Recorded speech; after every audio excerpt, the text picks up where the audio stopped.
इसीलिए एक रसोपासक के जीवन में ये दो बात नित्य हो, अवश्य हो। नाम का आश्रय तो हो ही हो, नाम का आश्रय तो सदा हो, सतत हो, पर श्री जी का दर्शन आपके घर में जो प्रभु का स्वरूप विराजमान है, जिसकी आप सेवा करते हो, राधा वल्लभ लाल का जो भी चित्रपट आपके घर में विराजमान है, जिसकी आप सेवा करते हैं, जिस भी स्वरूप की आप सेवा करते हैं, श्री जी के ही भाव से, राधा वल्लभ लाल के ही भाव से खूब निहारिए उसे प्रेम से। एक तो नित्य दर्शन हो, और क्योंकि तन से दर्शन हो और मन से रूप का चिंतन हो, इन पदों का आश्रय लेकर। एक रसोपासक का जीवन ऐसा होना चाहिए। हमारी यही उपासना है भाई। निस दिन गान रूप माधुरी को पान, उर अंतर सिहान एक काम श्यामा श्याम। ये उपासना है। महाप्रभु जी का जीवन, प्रियादास जी बता रहे कैसा जीवन है, बस निस दिन गान है, भोर से सांझ और फिर सांझ से भोर, बस इन पदों का गान करिए। और फिर कह रहा हूं आपको, क्योंकि ये बात सावधान होकर करने की है, ये सावधानी रखने का विषय है कि अर्थ का बहुत अधिक विचार नहीं करना है। नाम जपना है, खूब नाम जपना है, और बस 84 के पदों का भाव का गान करना है। भोर है तो मंगला का कोई पद गाइए, गाइए, खूब गाइए। श्रृंगार है तो फिर श्रृंगार का कोई भाव गुनगुनाइए, फिर संध्या और फिर शयन, बस केवल गाइए, निस दिन गाइए।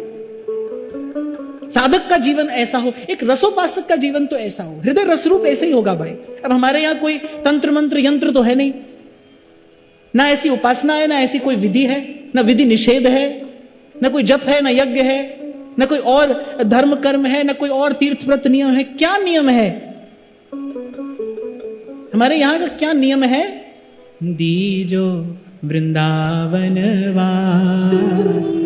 निरखूं श्री राधा वल्लभ लाल को। फिर दोहराता हूं मैं, जे जन चरणन के रस पागे, जे जन चरणन के रस पागे, तीन लोक तिन्हें तृण सम लागे, तीन लोक तिन्हें तृण सम लागे। छिन छिन दर्शन को मन लोभा, छिन छिन दर्शन को मन लोभा, तिनको धूर स्वर्ग की शोभा, तिनको धूर स्वर्ग की शोभा। बस निहारिए श्री जी को, कुछ कहना नहीं है, कोई प्रार्थना स्तुति कुछ नहीं करना है, सब ओर से मन सिमट जाए।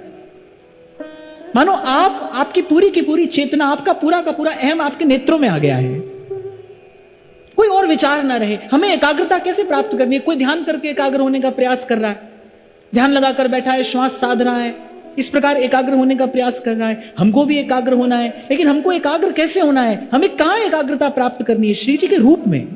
हमें राधा वल्लभ लाल के रूप में तन्मय होना है, उस रूप से तदाकार होना है, श्री जी को निहारना है। बस निहारिए, इसमें कोई योग्यता पात्रता नहीं चाहिए, बस श्री जी के सन्मुख होकर निहारिए। जिस दिन प्रेम से उन्हें निहारना आए, जिस दिन श्री जी के श्री अंगों की सुकुमारता का विचार करते करते आपके नेत्र भर आए, नेत्र बिंदु जिस दिन छलकने लगे, समझना कि जो हृदय है ना, वो जो हृदय है, जो जड़ हो गया था, अब वो मोम की भांति धीरे धीरे पिघलने लगा है। हृदय की जड़ता ऐसे दूर होगी श्री जी के रूप का ध्यान करते करते, चिंतन करते करते। जिस दिन श्री चरणों का दर्शन करते करते आपको चरणों की सुकुमारता का अनुभव होने लगे, दर्शन आपको अनुभव की ओर ले जाएगा भाई। श्री जी का दर्शन आपको श्री जी के स्वरूप अनुभव की ओर लेकर जाएगा। जिस दिन आप श्री जी का दर्शन करते हो और आपका हृदय अनुभव करे उस सुकुमारता का, काजर की रेख जहां पानन की पीक भारी, काजर की रेख जहां पानन की पीक भारी, और सुकुमारताई कैसे कह बिचारिए, और सुकुमारताई कैसे कह बिचारिए।